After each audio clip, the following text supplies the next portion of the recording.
నమస్తే మిత్రులారా. భద్రాచలం రోడ్ అనే రైల్వే స్టేషన్ పేరు విన్నారు కదా. అది భద్రాచలంలో లేదు. భద్రాచలానికి 40 కిలోమీటర్ల ముందున్నటువంటి కొత్తగూడెంలో ఉంటుంది. కొత్తగూడెం వరకు రైల్వే లైన్ వచ్చింది. ఆ తర్వాత దానికి భద్రాచలం రోడ్ అని పేరు పెట్టి అక్కడితో ఆఫ్ చేశారు. ఆ తర్వాత ఆ రైల్వే లైను భద్రాచలానికి 17 కిలోమీటర్ల దూరంలో ఉన్న పాండురంగాపురం మీదుగా మణుగూరు వరకు వెళుతుంది.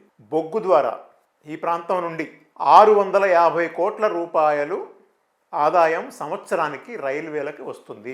గతంలో ఈ ప్రాంతానికి 7 రైళ్లు ఉండేవి. ఇప్పుడు కేవలం 2 రైళ్లే ఉన్నాయి. ఒకటి మణుగూరు సికింద్రాబాద్ మణుగూరు ఎక్స్ప్రెస్. ఒకప్పుడు సిరిపూర్ కాగజ్నగర్ వరకు వెళ్ళే సింగరేణి ఎక్స్ప్రెస్ని ఇప్పుడు వరంగల్ వరకు నడుపుతున్నారు. చాలా సగానికంటే తక్కువ కుదించారు. ఈ 2 రైళ్లు తప్ప గతంలో ఉన్నటువంటి రైళ్లన్నీ విజయవాడ ప్యాసింజర్ ఉండేది, కాజీపేట ప్యాసింజర్ ఉండేది, అలాగే సింగరేణి ఎక్స్ప్రెస్ ఇంతకుముందు ఉండేది, ఇప్పుడు అది వరంగల్ వరకే ఉంది. డోర్నకల్ ప్యాసింజర్ ఉండేది, కొల్లాపూర్ ఎక్స్ప్రెస్ ఉండేది, అది చాలా లాంగ్ ట్రైన్. ఈ సదుపాయాలను ఉండేవి. కొల్లాపూర్ ఎక్స్ప్రెస్ లేదు, ఇప్పుడు డోర్నకల్ ఎక్స్ప్రెస్ లేదు, ప్యాసింజర్ లేదు, విజయవాడ ప్యాసింజర్ లేదు. ఈ ట్రైన్లన్నిటిని కూడా రద్దు చేసి పారేశారు. జనాభా పెరుగుతుందా తగ్గుతుందా? జనాభా పెరుగుతుంది. భద్రాచలం అనేది ఒక పిలిగ్రిమ్ సెంటర్, పుణ్యక్షేత్రం. అక్కడికి వచ్చే భక్తుల సంఖ్య కూడా పెరుగుతూ ఉంటుంది. ఈ ప్రాంతం అంతా కూడా పారిశ్రామిక ప్రాంతం. Manuguru coal mines, Kothagudem coal mines, Yellandu coal mines, Bhadrachalam paper board limited, అశ్వాపురంలో కేంద్ర ప్రభుత్వ రంగ సంస్థ హెవీ వాటర్ ప్లాంటు, పాలవంచలో నవభారత్, బొగ్గు ద్వారా విద్యుత్తును ఉత్పత్తి చేసేటువంటి Kothagudem thermal power station KTPS. ఇట్లా చెప్పుకుంటూ పోతే ఇది ఒక పారిశ్రామిక జిల్లా, అడవుల జిల్లా. భద్రాచలం లాంటి దక్షిణ అయోధ్యగా పిలువబడుతున్నటువంటి శ్రీరామచంద్రుడి యొక్క దేవస్థానం ఉన్నటువంటి ప్రాంతం. ఈ దక్షిణ భారతదేశం మొత్తానికి కూడా అయోధ్య అని చెప్తారు, దక్షిణ అయోధ్యగా చెప్తారు. అంటే అయోధ్య రాముడి పేరుతో ఓట్లు అడుక్కొని పబ్లిసిటీ చేసుకొని ఆ పేరుతో రాజకీయం చేసి అధికారంలోకి వచ్చి మళ్ళీ అధికారంలో రావడం కోసం అయోధ్య రాముడిని వాడుకునేటువంటి వాళ్ళు ఇలా బీజేపీ వాళ్ళు ఇలా కేంద్రంలో ఢిల్లీలో అధికారంలో ఉన్నారు. కానీ భద్రాచలానికి సంబంధించినటువంటి ఏ ఒక్క సమస్య పరిష్కారం చేయలేదు. అక్కడ 5 పంచాయతీల సమస్య పరిష్కారం చేయలేదు. భద్రాచలం వరకు రైల్వే లైన్ వేయట్లేదండి.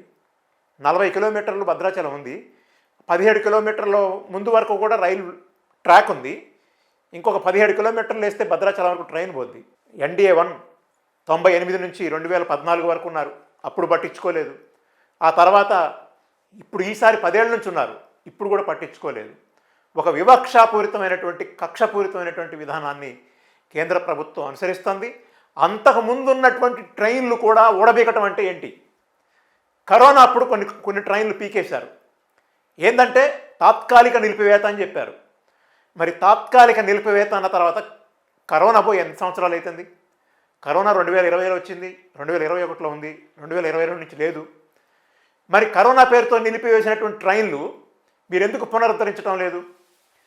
కాబట్టి భద్రాచలం అనేది ఒక పిలిగ్రిమ్ సెంటర్ అయితే, పాలవంచ ఒక పారిశ్రామిక పట్టణం, మణుగూరు ఒక పారిశ్రామిక పట్టణం, కొత్తగూడెం ఒక పారిశ్రామిక పట్టణం, ఇల్లెందు ఒక పారిశ్రామిక పట్టణం.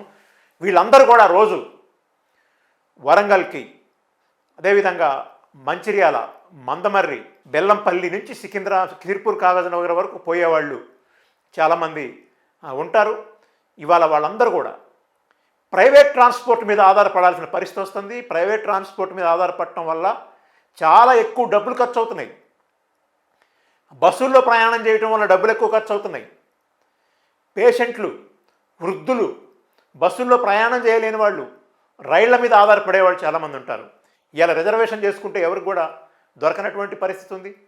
కాబట్టి ఓ బీజేపీ పాలకులారా, మీరు కొత్తగా ట్రైన్లు వేయకపోతే మానే, కనీసం అంతకుముందున్న 7 ట్రైన్లు యథావిధిగా నడిచేటట్టుగానన్నా చూడండి. మీకెందుకు ఈ ప్రాంతం మీద ఇంత కక్ష? అంటే ఈ ప్రాంత ప్రజలు మిమ్మల్ని ఏమీ చెయ్యలేరు, పోరాటం చెయ్యరు, మీ మీద ఒత్తిడి చెయ్యరు, మిమ్మల్ని ఏం చేయలేరు. కాబట్టి మేమేం చెప్పినా, మేమేం చేసినా మా ఆటలు చెల్లుబాటు అవుతాయి అనేటువంటి ఉద్దేశంతో ఈ ప్రాంతం పట్ల మీరు కక్ష పూనారు. వందే భారత్ అనే పేరుతో నానా హంగామా చేస్తున్నారు. దేనికి వందే భారత్? అదొక కాస్ట్లీ ట్రైను. మీ ముద్ర వేసుకోవటం కోసం 14 కొత్త ట్రైన్లు అయితే 14 సార్లు జెండా ఊపుతాడు దేశం అంతా నరేంద్ర మోడీ. మరి మీరు చెప్పాలి కదా, ఉన్న ట్రైన్లు ఎందుకు ఎత్తేస్తున్నారు? ట్రైన్లలో ఉన్నటువంటి జనరల్ బోగీలు పెంచరు, నాన్ ఏసీ స్లీపర్ కోచ్లు పెంచరు, పైపెచ్చు వాటి సంఖ్యను తగ్గిస్తారు. రైళ్లను తగ్గించి కోచ్లను తగ్గించి ఎవరిని ఉద్ధరించడం కోసం?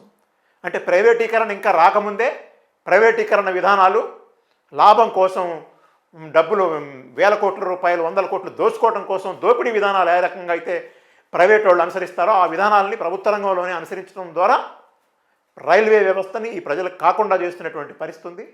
కాబట్టి ఉమ్మడి ఖమ్మం జిల్లాలో ఉన్నటువంటి ప్రజలు, అదేవిధంగా అక్కడి నుంచి ఎవరైతే ప్రయాణం చేసుకుంటూ ఇటు విజయవాడ వరకు, డోర్నకల్ నుంచి సిరిపూర్ణ కాగజ్నగర్ వరకు, హైదరాబాద్ వరకు, కొల్లాపూర్ వరకు పోయేటువంటి ప్యాసింజర్లందరూ కూడా, ప్రయాణికులందరూ కూడా పోరాటం చేస్తే తప్ప ఈ సమస్యలు పరిష్కారం కావు. కాబట్టి ఇప్పుడు నేను పైన పేర్కొన్నటువంటి 7 ట్రైన్లు యథావిధిగా నడిచే విధంగా ప్రభుత్వం చర్యలు తీసుకోవాలని చెప్పి కేంద్ర ప్రభుత్వాన్ని డిమాండ్ చేస్తున్నాం. రాష్ట్ర ప్రభుత్వం కూడా కేంద్ర ప్రభుత్వం మీద ఒత్తిడి చేసి మా ప్రాంతం మా రాష్ట్రంలో ఉన్న ట్రైన్లన్నింటినీ ఎందుకు తగ్గిస్తున్నారని చెప్పి నిలదీయాల్సిన అవసరం ఉంది. దానికోసం మనందరం కూడా గట్టిగా ప్రయత్నం చేద్దాం.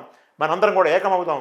రాజకీయ భేదాభిప్రాయాలన్నీ పక్కన పెట్టి అందరం ఏకమై పోరాటం ద్వారా మనం పోయినటువంటి సదుపాయాలని, హక్కుల్ని సాధించుకుందాం.